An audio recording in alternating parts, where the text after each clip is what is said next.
69enne invade la corsia opposta, cisterna carica di vino si ribalta e schiaccia un furgone. Il drammatico incidente in mattinata a Maserata sul Piave, a perdere la vita un 70enne di Porto Tolle.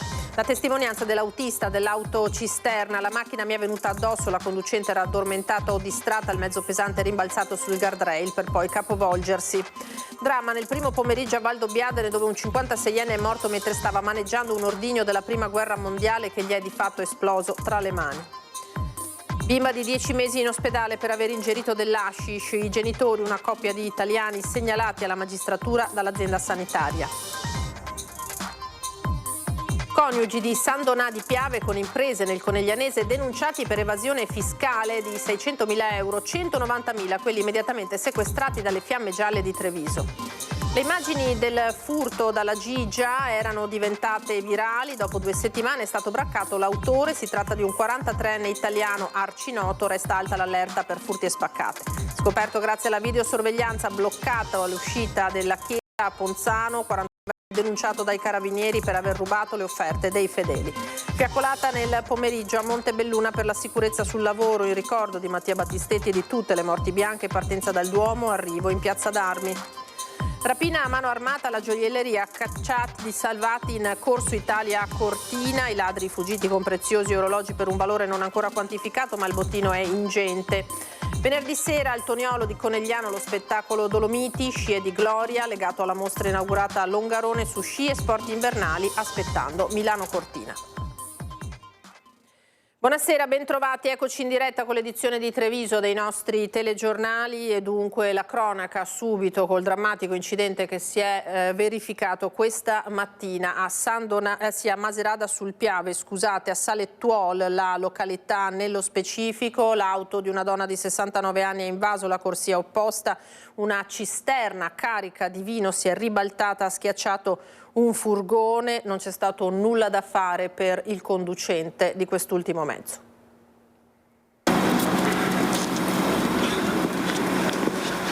Praticamente io venivo normalmente da quella parte e questa macchina mi è venuta addosso e non lo so se si è addormentato o se stava al telefono e mi sono allargato il più possibile a destra, ma no, c'era il guardrail lì e non sono riuscito a... Poi il camion si è stravolto. Ancora sotto shock ma rimasto illeso è il camionista coinvolto nel drammatico incidente avvenuto in via Piave a Salettuol di Maserata. Un impatto violentissimo che non ha lasciato scampo ad un uomo di 70 anni alla guida di un furgone doblò. Si tratta della prima vittima della strada del 2026 nella provincia di Treviso. Secondo quanto emerso finora, una Fiat Panda, condotto da un'anziana 69enne di San Polo di Piave, avrebbe improvvisamente invaso la corsia opposta, tagliando la strada a un'autobotte carica di vino e diretta verso Treviso. Nel tentativo di evitare l'impatto, il 58enne alla guida del camion ha sterzato, ma non è riuscito a evitare il ribaltamento del mezzo, che è finito nella strada sottostante, schiacciando il furgone che procedeva in senso opposto.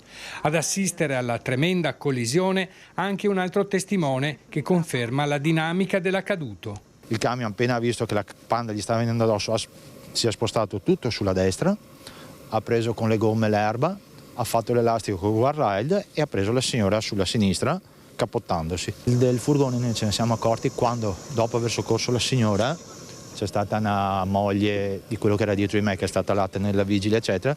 Noi siamo venuti qua per vedere il camionista come stava eccetera e ci siamo accorti del fiorino sotto. Abbiamo cominciato a chiamare a gran voce se c'era qualcuno, nessuna voce e... Alla guida del doblò c'era Severino Bellan, di 70 anni, residente a Porto Tolle, morto sul colpo. Il suo corpo è stato estratto dalle lamiere solo intorno alle 12:30, dopo un lungo e complesso intervento dei vigili del fuoco. Per sollevare il camion ribaltato è stato necessario svuotare l'autobotte del vino trasportato. Oltre alla donna è stato portato in ospedale anche un 73enne di Oderzo, a bordo di una Ford, leggermente ferito e in stato di shock. Sul Sul posto il SUAM 118, intervenuto anche con l'elicottero di Treviso Emergenza, la polizia locale di Macerata e i carabinieri per i rilievi. Via Piave è rimasta chiusa in entrambe le direzioni per diverse ore. Fortunatamente è stata esclusa la presenza di una seconda vittima, ipotesi emersa nei primi concitati momenti dei soccorsi, quando non si sapeva ancora quante persone potesse avere schiacciato la cisterna carica di vino. E poi c'è il dramma che si è consumato invece nel pomeriggio a Valdobbiadene, dove un uomo è morto mentre stava maneggiando un ordigno della Prima Guerra Mondiale. La vittima è Attilio Frare, 56 anni. La sua passione era nota, purtroppo anche pericolosa. In passato gli aveva procurato anche dei guai. Sul posto per noi sono andate Daniela Sizia con Nicoletta Rizzetto.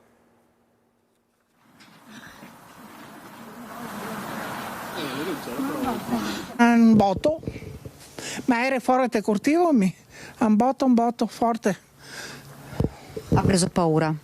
Oh Dio, pensai fosse andato da casa a me. Una bomba, i vetri hanno tremato, però sai magari... Avete preso paura? Sì.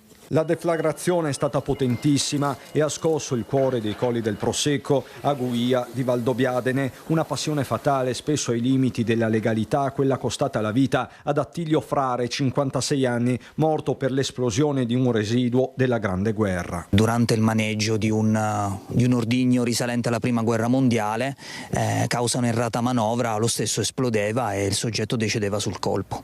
Lui era da solo? Sì, era da solo, era nel suo garage ricovero attrezzi. Sono le 13 quando nella zona dell'esplosione, oltre ai sanitari del SUAM 118, arrivano i vigili del fuoco e gli artificieri dell'arma. È toccato a loro mettere in sicurezza con pazienza chirurgica l'intera area, così da consentire ai colleghi del comando di Vittorio Veneto di procedere con i rilievi. Il timore per tutto il pomeriggio è stato quello di un effetto a catena. Sono in corso le valutazioni da parte degli artificieri di Padova per poter catalogare con la massima precisione se tutti gli altri involucri di altri ordigni della stessa tipologia possano essere attivi oppure no. Era la sua passione questa di questo signore? Verosimilmente sì, a giudicare dal numero di involucri che erano lì presenti, assolutamente. L'area verrà sequestrata? Sì, fino al termine di queste attività. Una passione nota a Valdobbiadene. Nel 2022 Frare, gravato da alcuni precedenti di polizia, aveva anche dato vita a un'associazione Valdo Storica e aveva pure allestito delle mostre aprendole al pubblico. È una vicina di casa a raccontare un episodio che con il senno del poi farà brividire. Sapevi, ma pensai che l'avesse messo, perché 15 anni fa a me toccava che mi ha bruciato tutto l'orto qua e dopo è andato agli artificieri e invece si vede che la continua ancora. Frare lascia una compagna e una comunità attonita, ma sono in corso ulteriori approfondimenti. L'area verrà sequestrata? Sì, fino al termine di queste attività. E poi c'è il caso della bimba di appena 10 mesi finita in ospedale per aver ingerito accidentalmente dell'hashish. I genitori, una coppia di italiani, sono stati segnalati alla magistratura. Bambina finisce al pronto soccorso per aver ingerito dell'hashish contenuto in un dolce, un biscotto. La piccola è stata presa in cura dai medici del Cafoncello di Treviso che l'hanno attentamente seguita, prima in terapia intensiva, poi in reparto in pediatria fino alla ripresa. L'episodio è accaduto ai primi di dicembre e ha visto coinvolta una bambina di 10 mesi accompagnata al pronto soccorso dai genitori preoccupati per lo stato di sonnolenza e astenia manifestato dalla figlia dopo, stando a quanto riferito ai medici, aver ingerito accidentalmente un pezzettino di hashish. Il caso è stato immediatamente segnalato dall'ULSS 2 all'autorità giudiziaria, sono stati attivati i servizi sociali e l'ente interprovinciale maltrattamento minori. Si è svolto inoltre un tavolo tecnico nel quale è stato definito un percorso di dimissione protetta della bambina comunicato ai genitori che tuttavia 10 giorni dopo il ricovero hanno deciso di lasciare l'ospedale in autodimissione, vale a dire contro il parere medico e assumendosene le responsabilità.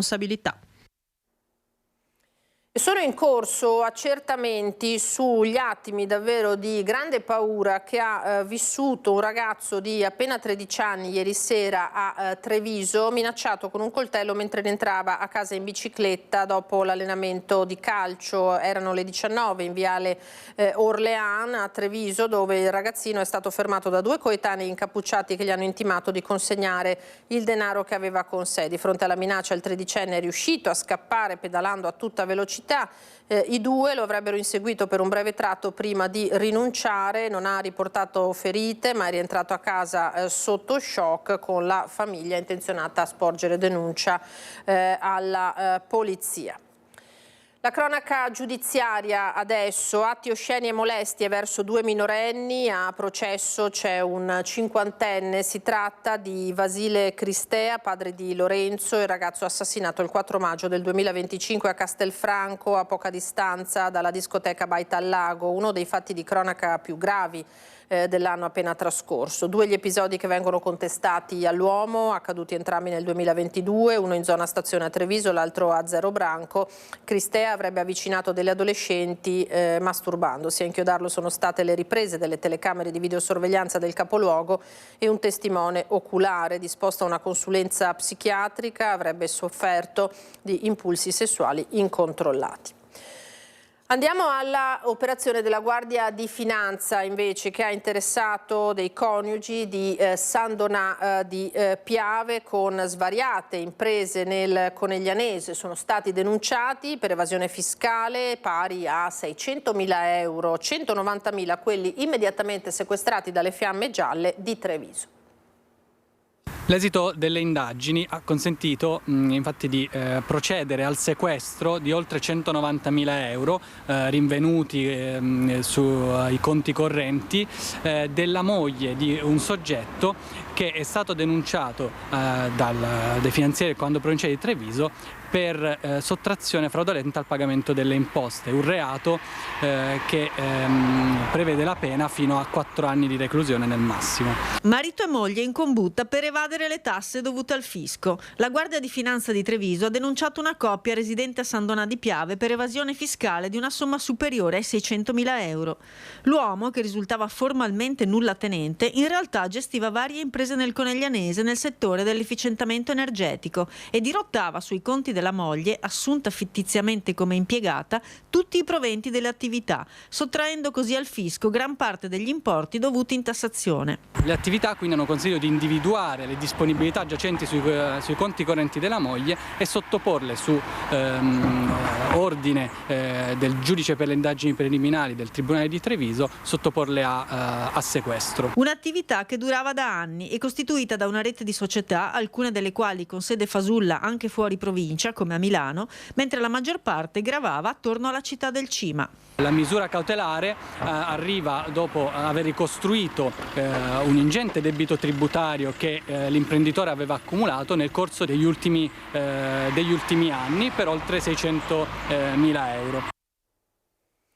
Le immagini le ricorderete bene del furto all'Osteria dalla Gigia, locale storico di Treviso, erano diventate virali e dopo 2 settimane da quell'episodio è stato identificato l'autore di quel blitz. Si tratta di un 43enne italiano già conosciuto. Resta alta in città l'allerta per furti e spaccate.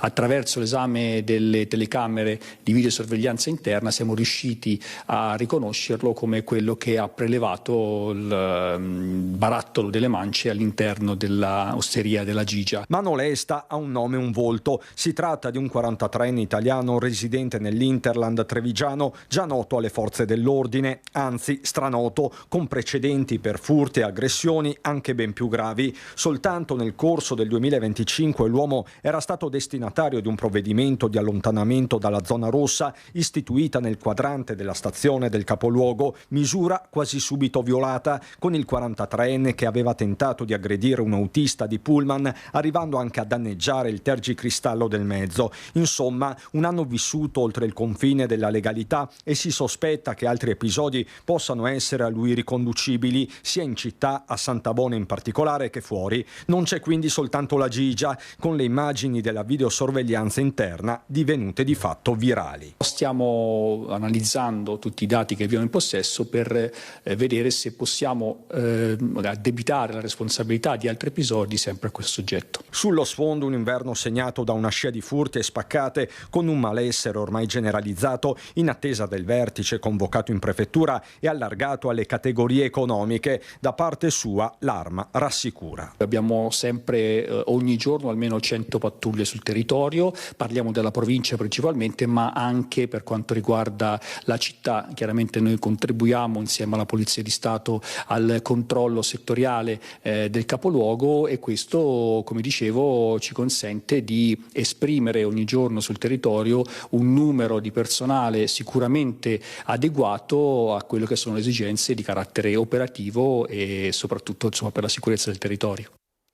Ancora cronaca, scoperto grazie alla videosorveglianza e bloccato all'uscita dall'edificio sacro a Ponzano Veneto. Un uomo è stato denunciato dai carabinieri dopo aver rubato le offerte in chiesa. Decisivo l'intervento dei parroci che hanno dato l'allarme. Sono stati i parroci, osservando le immagini delle telecamere di videosorveglianza, ad accorgersi del furto in corso e a dare l'allarme. Nella chiesa di San Leonardo Abate a Ponzano Veneto, Don Alberto e Don Matteo da tempo avevano visto nelle registrazioni delle telecamere un uomo rubare le offerte dei fedeli e, capendo che sarebbe tornato, hanno contattato i carabinieri. Il ladro, anche nell'ultimo raid, ha agito utilizzando una tecnica ormai collaudata. All'interno dell'edificio sacro, armato di torcia elettrica e di 1 metro retrattile con del biadesivo all'estremità, è riuscito a prelevare alcune buste dalla cassetta delle offerte per un bottino di circa 30 euro. Noi ci siamo accorti dalle telecamere di videosorveglianza che abbiamo in chiesa che c'era un signore che alcuni giorni era venuto a prelevare delle buste con un sistema di 1 metro, non so che cosa, e ci siamo accorti che veniva sempre i giorni dopo le feste a raccogliere le buste di Natale, e allora abbiamo immaginato che un giorno potesse arrivare con l'orario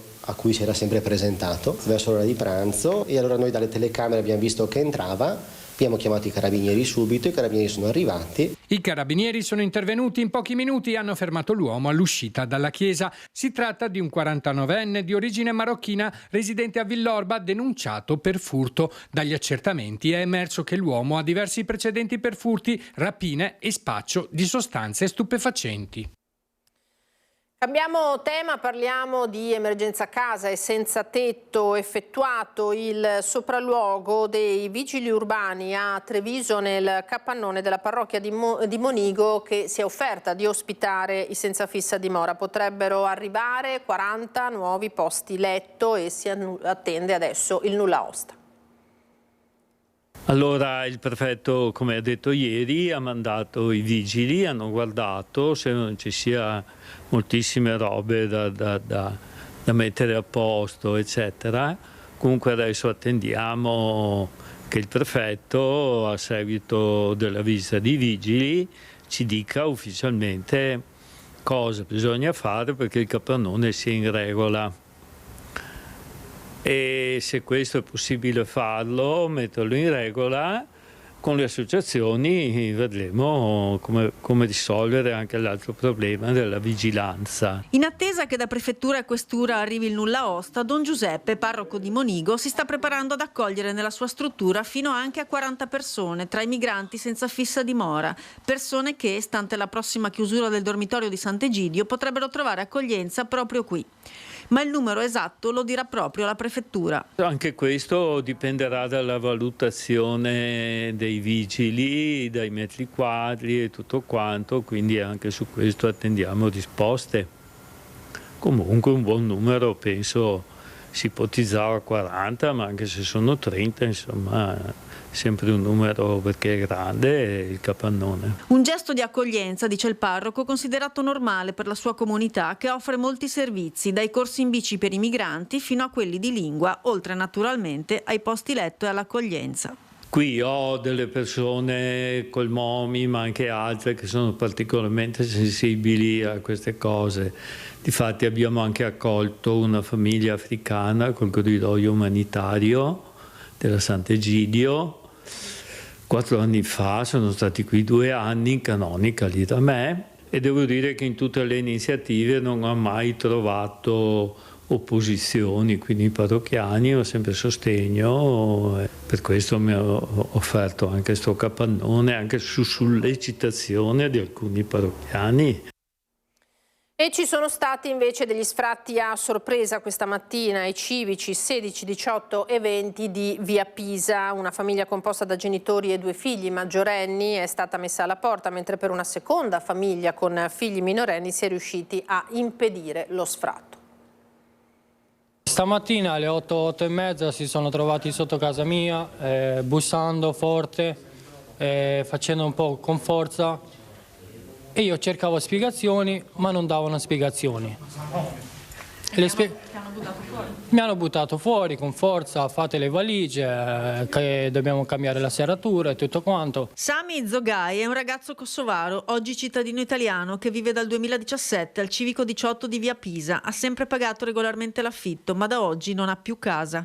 Con lui vivevano nell'appartamento anche i genitori e il fratello. Ha fatto le valigie, ha messo tutto in macchina e ora non sa dove andare, ma fa un appello a chi lo possa aiutare. Sono disposto anche a pagare 600, 650, 700 euro per un affitto.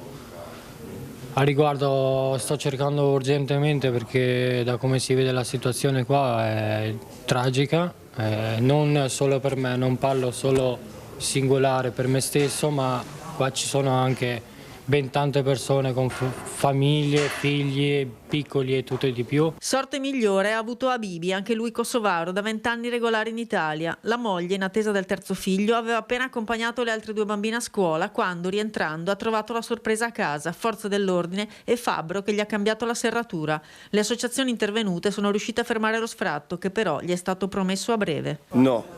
Mi volevano buttare fuori, ma per fortuna che sono venuto anche io, anche la moglie, però con la forza mi volevano portare fuori, proprio non so, non è giusto. Sono venuti anche i gente che mi hanno dato una mano, proprio sentivano, proprio tornano, ma fanno sorpresa, non so quando tornano. Noi siamo gente che abbiamo pagato sempre per la banca ogni mese e abbiamo pagato. La situazione delle palazzine dei civici 16, 18 e 20 è complessa. Oggi la proprietà è di un fondo olandese con cui è difficile interloquire e l'associazione Caminantes denuncia l'ipotesi di case di lusso e chiede che la politica intervenga. Quello che sta accadendo qui in Via Pisa è qualcosa di vergognoso. C'è la volontà evidentemente di costruire l'ennesimo baraccone di case per ricchi, case di lusso, buttando fuori delle persone che lavorano, che hanno sempre pagato gli affitti, che erano anche disposte eventualmente a trovare altri tipi di soluzioni, ma che purtroppo queste soluzioni in questa città non ci sono. E di questa cosa qui appunto qualcuno se ne deve fare carico. Non si può scaricare sulle singole persone la responsabilità di andare a cercarsi una casa. Queste dunque le proteste in Via Pisa. A Ring invece la storia di Anna Maria Moratto, italo-venezuelana, che chiede solo di poter tornare nella sua casa d'origine a Macerata, casa che però è occupata da una famiglia Sinti. 14 tentativi di sgombero andati finora a vuoto, ora però con il Venezuela nel caos non c'è più tempo da perdere. In questo momento siamo ancora sotto terrore. C'è una legge nuova che si chiama Ley de Conmoción Nacional, è una legge praticamente che ci proibisce di parlare, qualsiasi cosa diciamo possiamo ci sbattono in prigione. Trova il coraggio di parlare a Ring Anna Maria Moratto, italo-venezuelana che vorrebbe tornare nella sua casa di Macerata e lasciarsi alle spalle un paese al collasso, dove dice la situazione dopo la cattura di Maduro è addirittura peggiorata. Purtroppo però la sua abitazione d'origine, costruita dal bisnonno, è occupata da anni. Una vicenda paradossale segnalata anche dall'ex parlamentare della Lega Giuseppe Paolin e finita sui media nazionali. L'estate scorsa una troupe di Striscia la Notizia aveva anche denunciato di aver subito un'aggressione nel tentativo di documentare l'occupazione. Sì, è occupata da una famiglia Sinti. Quindi c'è una sentenza di sfratto, è stata emessa nel 2023 dal Tribunale di Treviso. Fino adesso ci sono stati 14 intenti di sfratto andati a vuoto. Il 29 gennaio c'è il prossimo intento di sfratto. Spera che sia l'ultimo. Cioè, io spero che sia proprio l'ultimo.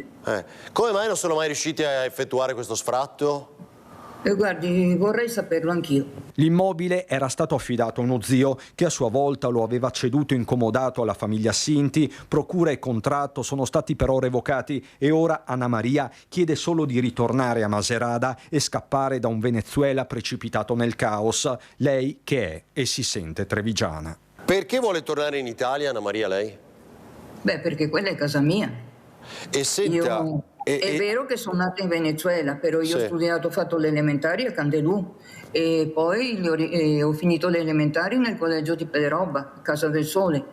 Poi a Crocetta del Montello ho fatto le medie e a Como ho studiato il resto. In ogni caso quella proprietà di famiglia dal 1890 io l'ho comprata da mia madre e da mio zio. Voltiamo pagina, parliamo di sicurezza sul lavoro. Fiaccolata nel pomeriggio a Montebelluna per la sicurezza in ricordo di Mattia Battistetti e di tutte le morti bianche. Partenza dal Duomo e arrivo in Piazza d'Armi.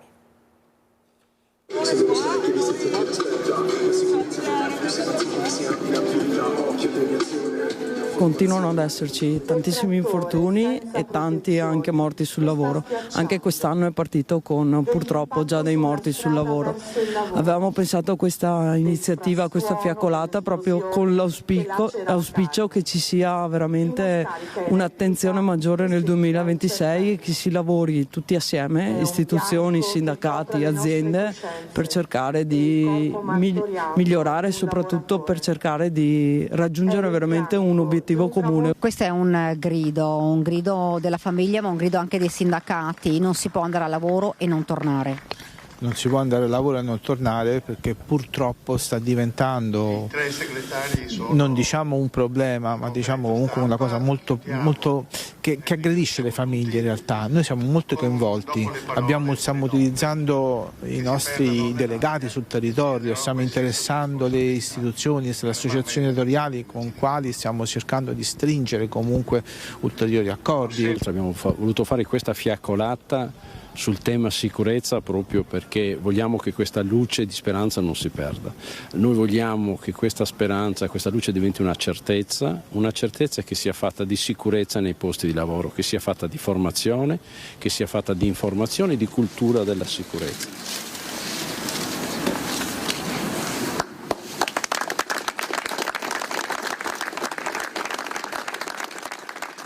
Come ogni cosa che stiamo portando avanti in questi ormai 5 anni dalla morte di Mattia, ogni cosa è difficile ed è dolorosa per me e per noi famiglia. Lo dobbiamo fare perché dobbiamo sostenere chi non ha più voce, quindi Mattia, e come Mattia chi si reca al lavoro e non fa più ritorno a casa. E c'è una giornata importante, quella della sentenza. Sicuramente sì, il 22 gennaio avremo speriamo l'ultima udienza, la 22esima udienza in 3 anni e come ho detto prima per noi entrare in tribunale non è facile. Speriamo che il giudice dia la sentenza e speriamo che soprattutto ci sia verità e giustizia per Mattia, quello che sto chiedendo e sto urlando ormai da 5 anni. Noi ci fermiamo adesso per qualche istante, rimanete con noi.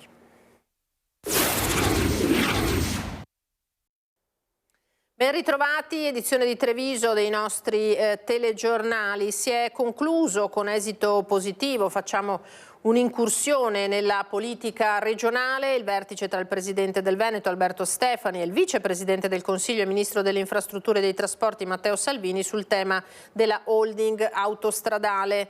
Entriamo ora in una fase operativa cruciale, ha detto Stefani, il procedimento è stato avviato e si sta procedendo speditamente con la valutazione degli investimenti. Per quanto riguarda la variante alla Romea, ha aggiunto, non intendiamo arretrare di 1 millimetro e procediamo spediti con la progettazione della variante di Chioggia del raddoppio del rettilineo. Vogliamo dare risposte concrete a chi percorre quella strada ogni giorno. Quindi lo avete sentito, diversi obiettivi di questa holding di cui Stefani aveva a lungo parlato durante la campagna elettorale. Venerdì sera a Conegliano parliamo di sport invernali e necessariamente di Olimpiadi. Adesso all'Auditorium Teatro Toniolo lo spettacolo Dolomiti Scie di Gloria legato alla mostra inaugurata a Longarone Fiere su sci e sport invernali, come detto, evento in avvicinamento a Milano Cortina.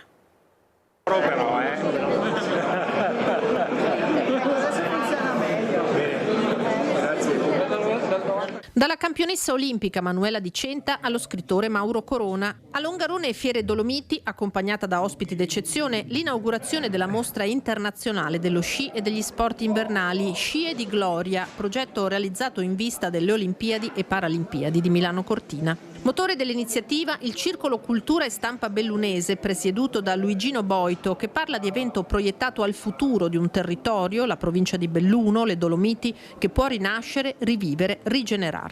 Chi di noi non ha viaggiato sulle scie di strade, di tracce aperte da altri? Poi questo è, diciamo, il lato poetico, poi viene anche quello organizzativo. Io sono salito sulle pareti di roccia pensando a Valerio Quinza, comici, Abolati, tutti i miei miti, lo sci da fondo uguale. Sono stato sempre mediocre in tutto perché ho voluto fare tutto. L'iniziativa si è sviluppata su impulso di Regione e Veneto Agricoltura e rappresenta l'evoluzione di un'esposizione già molto apprezzata dal pubblico. Un viaggio tra passato, presente e futuro degli sport invernali, sul filo del legame tra la montagna, lo sport e l'innovazione. Impossibile non farsi coinvolgere dall'entusiasmo che lo stesso evento olimpico porta con sé.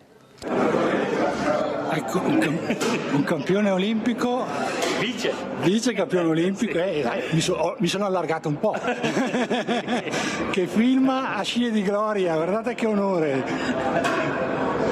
Installazioni, hub universitario curato dagli Atenei di Padova, Verona e Bologna, stand aziendali in mostra, questo e molto altro fino al 28 febbraio. Venerdì sera alle 20:30 invece sarà uno spettacolo allestito al Teatro Toniolo di Conegliano a parlare dei valori della montagna tra sport e letteratura. Sul palco, sempre per conto del Circolo Cultura e Stampa Bellunese, Dolomiti Scie di Gloria, l'ingresso è gratuito. E allora andiamo alla cronaca adesso dal Bellunese.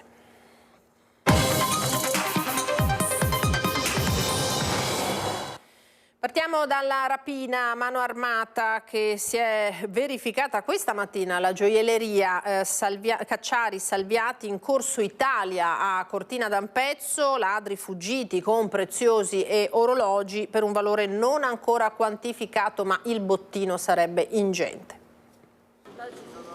Hanno agito intorno alle 11 in due, volto scoperto e armi in pugno. Hanno immobilizzato la commessa minacciandola con una pistola e sono riusciti a fuggire con un borsone riempito di gioielli e orologi. Rapina alla gioielleria Cacciari Salvati in Corso Italia a Cortina, un colpo storico non tanto per il bottino ingente pur se non ancora quantificato, ma perché a Cortina mai prima d'ora era stata messa a segno una rapina.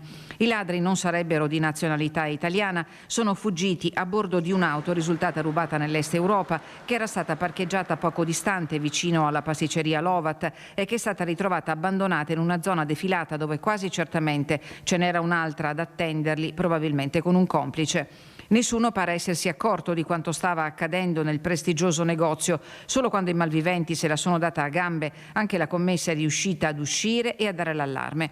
Ma ormai era già tardi perché, non essendo stato fatto scattare l'allarme dall'interno della gioielleria, il piano antirapina delle forze dell'ordine è stato attivato con qualche minuto di ritardo. Un tempo limitato ma purtroppo decisivo per i ladri che sono riusciti a dileguarsi. In Corso Italia sono arrivati gli agenti del commissariato e militari dell'Arma dei Carabinieri per i rilievi della polizia scientifica sull'auto usata per la fuga a cui era stata apposta una targa rubata in Italia. All'interno della macchina sono state trovate tracce di sangue che potrebbero essere ricondotte a uno dei malviventi rimasto ferito all'interno del negozio. In queste ore vengono passate al setaccio le immagini delle telecamere di sorveglianza, fino ad ora senza esito alcuno. Non sarebbe peregrino pensare che per compiere un'azione così precisa e fulminea la banda abbia avuto il supporto di basisti e un punto di appoggio nella stessa Cortina o nelle zone limitrofe. Violenza di genere e violenza domestica sono già 2 da inizio anno i casi da codice rosso all'attenzione della Polizia di Belluno. Dopo l'arresto per stalking di venerdì scorso, ieri è scattato il braccialetto elettronico per un marito e padre padrone che da anni maltrattava moglie e figlia maggiorenne. Nella giornata di ieri abbiamo eseguito, a seguito della richiesta da parte della Procura di Belluno, un'ordinanza cautelare che ha disposto l'allontanamento dalla casa familiare e il divieto di avvicinamento nei confronti di un cittadino moldavo per le condotte di maltrattamenti che poneva in essere effettivamente da diverso tempo ai danni del nucleo familiare. Le vessazioni verbali e fisiche andavano avanti da diversi anni, certamente nei confronti della moglie quarantenne, da qualche tempo anche verso la figlia maggiorenne, e il nucleo familiare composto da altri 3 minori ha deciso di porre fine a una situazione che avrebbe potuto degenerare.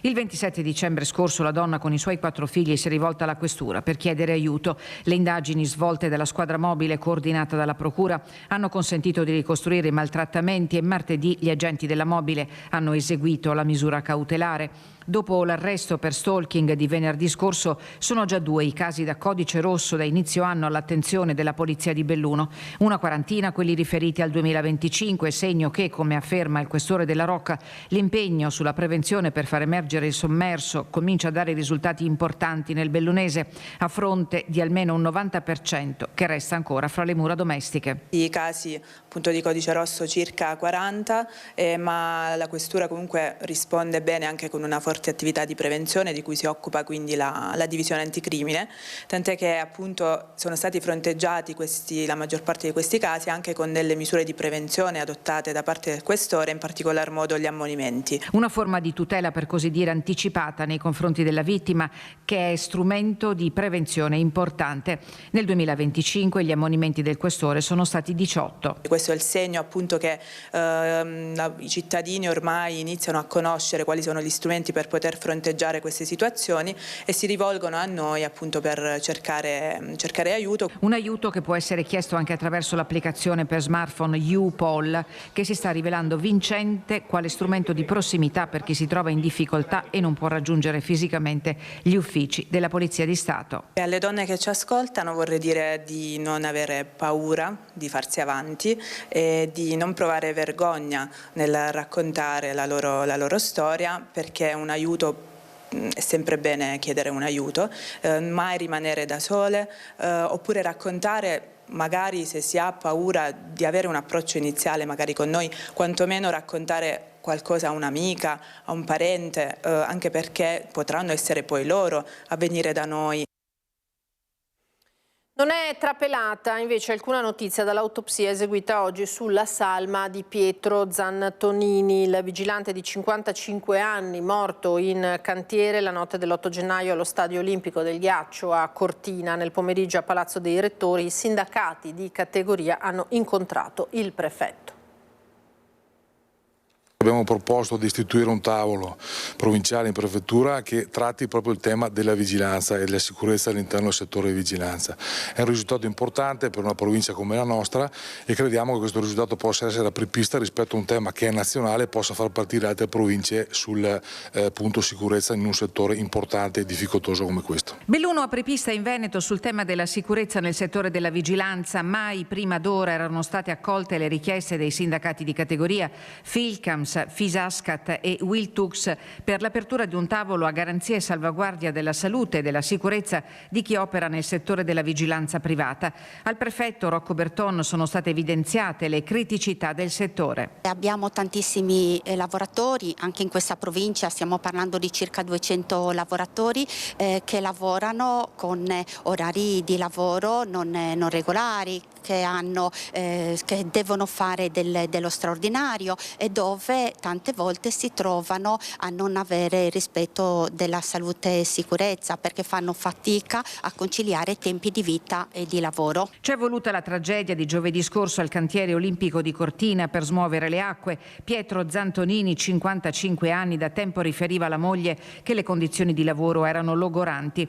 L'autopsia chiarirà la causa della morte del vigilante di Brindisi, turni infortuni e modalità operative al vaglio della magistratura, che ha delegato gli accertamenti alle forze dell'ordine e ai tecnici dello Spisal. Il più delle volte questi lavoratori si trovano a dover fare anche 12 ore di lavoro, a dover saltare i riposi in condizioni difficili, senza alcune volte avere il materiale che necessita per svolgere in totale sicurezza questo impiego. Lunedì prossimo dalle 10:30 Filcams, Fisascat e Wiltux hanno organizzato un presidio nelle adiacenze del cantiere dello Stadio del Ghiaccio di Cortina. Obiettivo: mantenere alta l'attenzione sul tema della sicurezza e sensibilizzare lavoratori e lavoratrici, imprese pubbliche e private.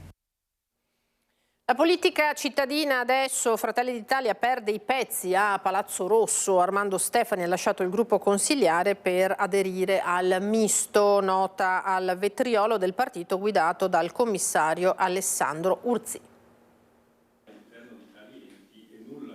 Ha atteso un gesto di solidarietà sin dalla primavera scorsa, che però non è mai arrivato. Alla fine la decisione di uscire dal gruppo consiliare di Fratelli d'Italia Armando Stefani l'ha presa obtorto collo. Non sono mai stato difeso dopo l'aggressione subita da Massimo Della Vecchia nell'ufficio dell'assessore Paolo Luciani, ci dice uno Stefani amareggiato che non ha più rapporti con i vertici locali da almeno 3 mesi, quando, presenziando ad un incontro di partito, avvisò: se arriva lui, cioè Della Vecchia, esco io. E così fu. In attesa della definizione della vicenda giudiziaria avrebbero potuto sospendere Della Vecchia o entrambi, aggiunge Stefani, e invece il senatore De Carlo, che ha liquidato quella vicenda come fatto personale, mi ha invitato ad aspettare fino al post elezioni regionali. Il passaggio dal gruppo di Fratelli d'Italia al misto, dove siede Massimo Garzotto, è stato ufficializzato in questi giorni. Stefani avrebbe rassicurato il sindaco De Pellegrin della sua volontà di restare in maggioranza, ma si sa, di questi tempi tutto può accadere. Scricchioleranno i numeri nell'emiciclo al terzo piano di Palazzo Rosso? Assolutamente nulla è destinato a cambiare, si tratta di minuscoli spostamenti all'interno del medesimo perimetro della coalizione che c'è sempre, ci sono stati e che sempre ci saranno. A quello che interessa a Fratelli d'Italia è proseguire nell'impegno che si è assunto con gli elettori. Nella nota diffusa da Urzì in tarda mattinata però i toni sono al vetriolo nei confronti dell'oramai ex esponente di Fratelli d'Italia. Di certo, si legge, Fratelli d'Italia di Belluno, con la responsabilità che le è stata assegnata dai cittadini, non può perdersi in polemiche di basso spessore e in ogni caso certamente ammettere ricostruzioni tendenziose e fantasiose segnate da risentimento personale, di cui il consigliere Stefani e chiunque gli volesse attribuire credito ovviamente potranno essere chiamati a rispondere. Urzì, provvisorio commissario territoriale del partito a Belluno, nella medesima nota elogia gruppo consigliare e delegazione di giunta. Non saranno continui mogugni e rimbrotti di chi pone se stesso al centro, invece di porci la comunità, a distrarci dai nostri obiettivi e a distrarre il nostro impegno. Un mandato preciso che gli elettori ci hanno consegnato e che ogni giorno noi onoriamo con l'impegno e una squadra forte, determinata e soprattutto compatta, perché chiari sono i nostri obiettivi, lucida è la nostra visione e determinata è la nostra azione. Era l'ultimo servizio per questa nostra edizione, grazie per averci seguito, come sempre adesso le previsioni del tempo, a voi tutta una buona serata, arrivederci.